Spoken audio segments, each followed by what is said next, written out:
What is going on, beautiful people of the world? My name is Garrett Wolf, and I am the host of the #1 podcast for people who are trying to go from skinny fat to fitness freak. I've built my body over the last 8 years through trial and error, and in the last 3 years, I've helped hundreds of online clients shred unwanted fat and embody the best version of themselves. Now, let's jump right into today's show. What is going on, beautiful people of the internet? Welcome back to the Garrett Wolf podcast. This is the #1 show for people who are trying to go from skinny fat to six-pack abs, all without doing hours of grueling cardio. All right, welcome back to the Garrett Wolf podcast, boys. I am your host, Garrett Wolf, and in this very episode, we're going to be talking about why 80% of dieters regain the weight that they lost 6 months to a year down the line after beginning their initial diet. So this is a very, very interesting statistic, guys. It's one of the main reasons I created the Fit Freak Academy, or if you want to call it Skinny Fat to Six-Pack Abs in 45 Days, that's another name for it. I'm kind of working through the names right now because nobody really knows what a Fit Freak is, as I told you guys in a previous episode. I came up with that term myself, so nobody really knows what a Fit Freak is. It kind of fucks with my marketing a little bit because people are kind of like, what's a Fit Freak? I don't really know what you're selling. I don't really know what this is all about. So I'm in the midst of trying to maybe change the name to, Skinny Fat to Six-Pack Abs in 45 Days or something like that, but I'm kind of old-fashioned. I've never really heard of these new programs and these new courses being named like the general outcome, or like the outcome that you want, the expected outcome, if you will. So it's like the title of your product is actually the wanted outcome, the desired outcome, instead of like naming it something else, which is kind of the old-fashioned way, what we used to do. Is like you have a desired outcome and then you name it something, right? Like the Fit Freak Academy or the Change Lives Academy or something like that. But the world's changing, marketing's changing, people are becoming way more kind of goldfish brain. I heard a statistic, right? The average person sees like some sort of thousands of ads a day. I forget what the statistic is, but it's absolutely frightening. It might be like 5,000 or more ads a day, and that's why when they see an ad, they just kind of scroll right past it without even thinking twice. Excuse me while I take a sip of my white monster. Oh, man. There really is nothing like a good white monster in the morning. Let me tell you right now, ladies and gentlemen, boys and girls, it really does wake you up. Even though it's kind of the afternoon, 11 a.m. No, that's still morning, right? That's classified as morning. I'll call that morning. Anyway, I've been going on a tangent here in the intro for a while now, but if at any point during this podcast episode you like my ugly mug, or you think I have something valuable to say or offer to the world, then please screenshot my face, share it to your Instagram stories, tag me at Garrett Wolf, and I'll send you over a nice free gift for doing so. So again, thank you all so much for joining me today, and we're going to be talking about that very alarming statistic about how 80% of dieters regain the weight that they lost 6 months to a year down the line after starting the initial diet plan. So, the reason, guys, there's a main reason. There's one reason. You guys probably have heard it. You guys have probably heard it all over my social media because this is what sparked the Fit Freak Academy. This is kind of what gave me the passion and the ignition to make the program, to kind of help skinny fat people who are just like me, who are sedentary, skinny fat for most of their lives, and they need help figuring it out because the diet plans just aren't working anymore. And the reason they aren't working is because generally the average American, a skinny fat man, is sort of the embodiment of the average American, or at least the average man, because men hold most of their adipose tissue or fat cells in their midsection, right? Unfortunate as fuck. All over your abs, down into your lower pelvis. This is where men hold most of their fat, as well as on the back sides of their, honestly, just right on the back side of your body, which is where your love handles are, right? So we hold fat in the love handle area and in the stomach/pelvic region. Unfortunate as fuck. It is actually really unlucky, especially for people who like abs like me. We get fucked by putting most of our adipose tissue cells in our midsection and our love sac pouches and in the back there on our nice little handlebars, which is incredibly unfortunate. Women, on the other hand, they hold adipose tissue mostly in the glute area/leg area.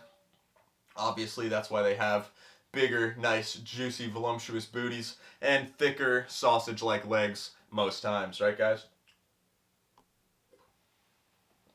Anyway, so the reason a skinny fat man would want to cut down body fat at first and not pack on muscle instead is because he's just unhappy with the way his body looks, right? I get it. You're waking up, maybe you look skinny in clothes, and then, when it's time to get freaky deaky, you're in the bedroom, or maybe you're at a beach party or a pool party or some sort of function that would generally require the extraction of your shirt or, external clothing particles. And so you throw it off, and now you're self-conscious, everyone's looking at you, you're feeling like people didn't know that you were that fat, maybe people thought you were more of a fit gentleman and you took off your clothes and now you just look kind of like a 45-year-old dad, for lack of a better term.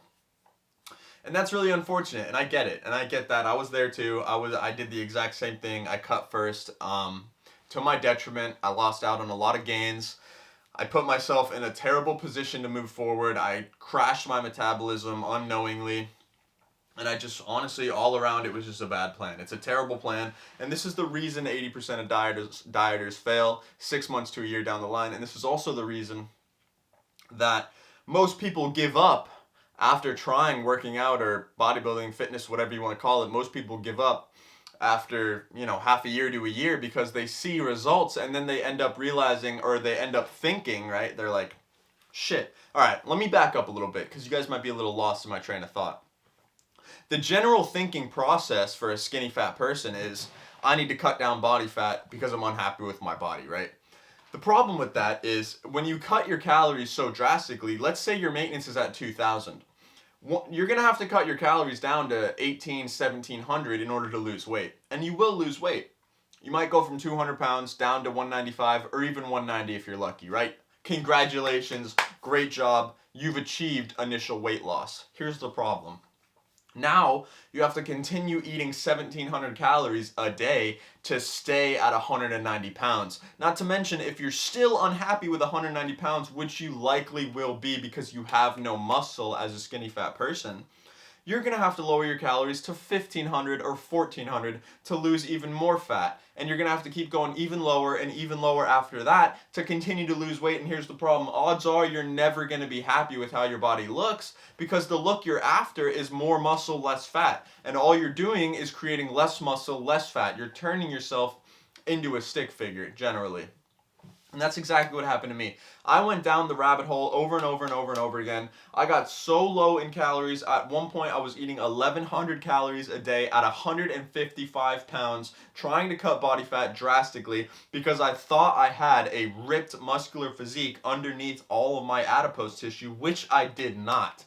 You do not have muscle if you're a skinny fat man. Odds are, especially if you live a sedentary life and haven't really done sports or haven't really done any kind of extracurricular activity, physical activity that is, obviously, or if you've never worked out in the gym, odds are you have a very, very low amount of muscle, and it's not even worth cutting down to reveal that muscle in the first place, because like I said, your metabolism's already too slow, you don't have any muscle to show for it, and you're going to have to go into this rabbit hole of calories that's not going to end up working for you. It's going to be incredibly discouraging, and it's going to be the reason that you quit 6 months to a year down the line, just like the 80% of dieters, all right? So don't do that. That's not what we want to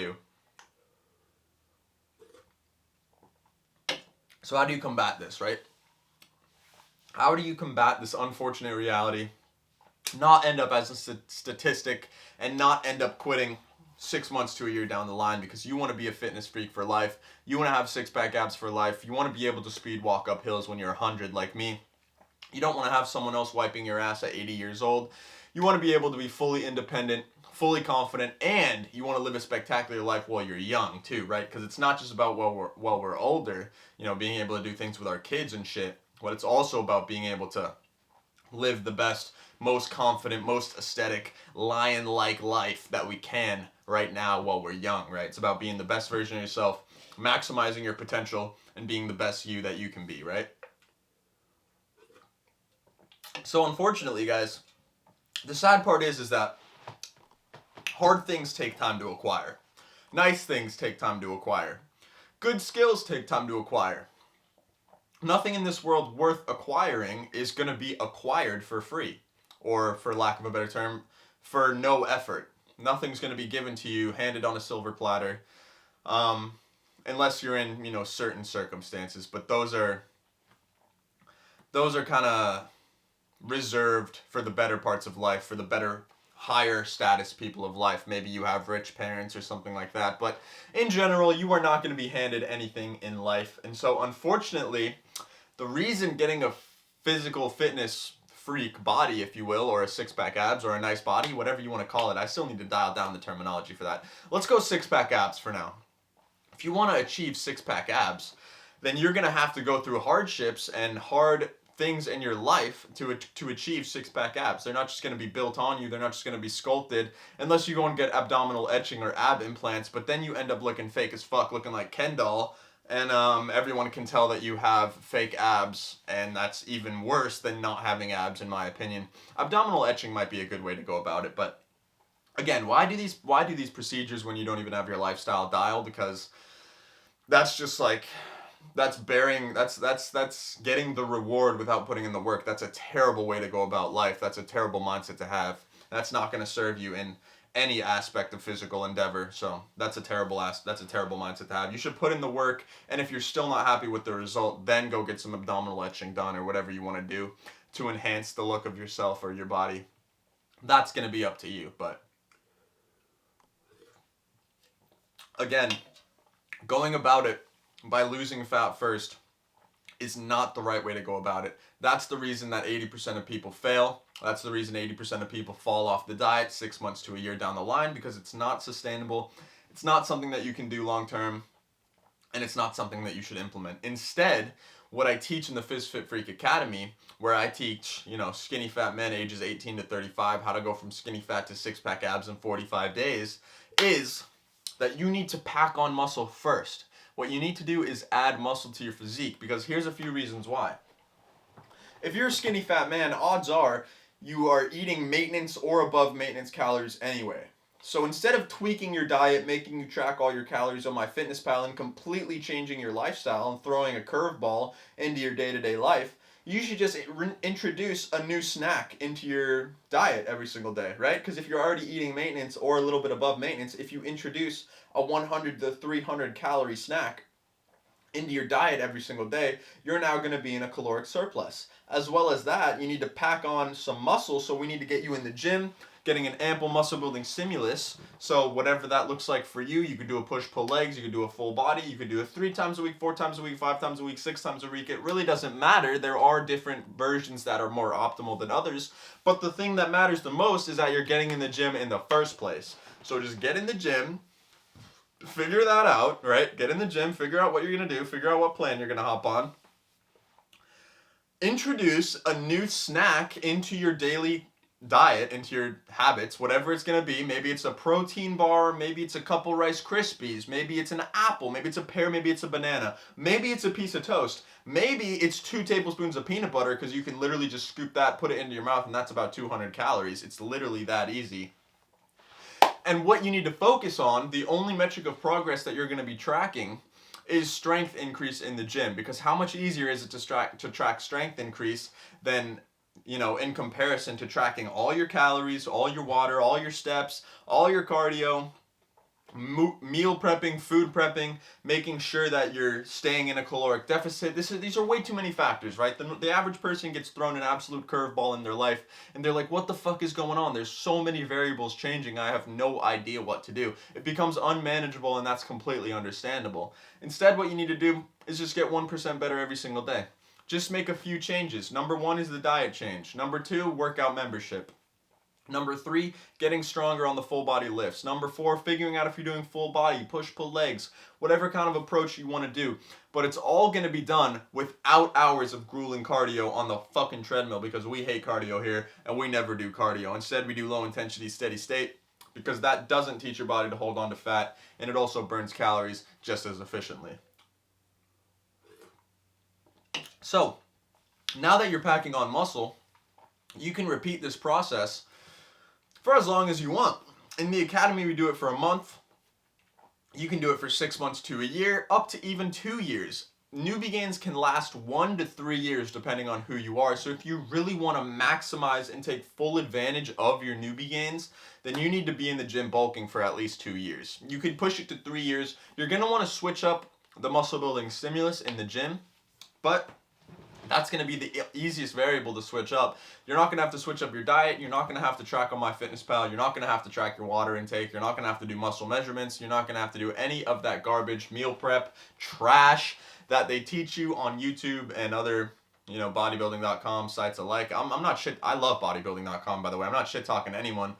I'm just saying, when you throw a million variables in someone's life, it completely throws a curveball at them, overwhelms them, and it's no wonder that 80% of people can't keep up with it. So what you need to do is really just go slow. Meet them where they're at.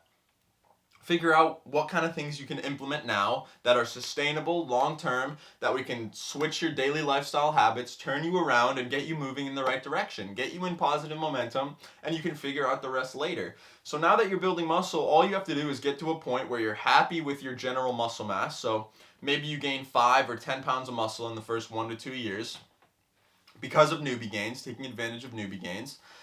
Depending on who you are, depending on how your protein intake is and your caloric surplus and things, that's going to dictate how much muscle you can actually pack on. But then after that, you basically just go on a diet where you turn down your calories by 100 or 150, 200, depends how aggressive you want to be about it. I recommend the slower the better, right? That's kind of the general philosophy of life. The harder it is to get, the better the outcome will be in general, right? So lower it by 100 every single week until you see weight loss. This is where you're going to weigh yourself every day, take the averages at the end of the week and compare them to each other. Figure out if you're losing weight. If you are, leave your calories how they are until you're not. And then if you're not, or if you were and now you're not, lower them by 100 again and just keep going that way, that route, until you're lean enough to be happy. And that's pretty much it. That's how you go from skinny fat to six-pack abs, foolproof, 100% sustainable, not overwhelming, 1% better every single day, without cardio, literally by just going for walks or just decreasing your calories by 100 every week, taking the average, and building muscle first so that your metabolism will be raised. Easy as that, guys. Seriously. Cheers. It is as easy as that. And if you want help, if you want some place that puts it all together, makes it incredibly easy for you, and allows you to directly ask questions to me, Garrett Wolf, the PhysFit Freak coach, then all you need to do, head over to my Instagram once again, @_Garrett Wolf. Shoot me a DM, shoot me the word muscles, and I'll take care of the rest. I'll hop in there and see what I can do, see if I can help you, see if you might be a good fit for the PhysFit Freak Academy. If you are, we can get you rocking and rolling, and if you're not, I'll just give you some general advice that I think might be helpful for you at the time that you can implement on right away. And we can get you moving forward, taking some implementable action steps for you to get 1% better every single day, so that 6 months to a year down the line, you're not finding yourself as another statistic, but you're actually finding yourself embodying the best version, most highest status version of yourself, which is what we're all after at the end of the day, right, guys? So that's it. That's all. I'd love to thank you guys for tuning in today. Thank you so much for tuning into the Garrett Wolf podcast. Again, if you think I had anything valuable to say today, please screenshot my face. Actually, let me do a flex. Can I do a flex? Is that weird? No, this is good. Boom. Throw me on your Instagram story. Tag me @_Garrett Wolf. And I will see you all in the next podcast. Peace, peace. Thank you so much for tuning in today. Hopefully you got some value. If you did get value and you want to learn a little bit more about how you can go from skinny fat to fitness freak, just head over to my Instagram @_Garrett Wolf and DM me the word muscles, and I'll reach out to you and see if I can help. Again, thank you guys so much for tuning in today, and I will see you all in the next episode. Peace, peace.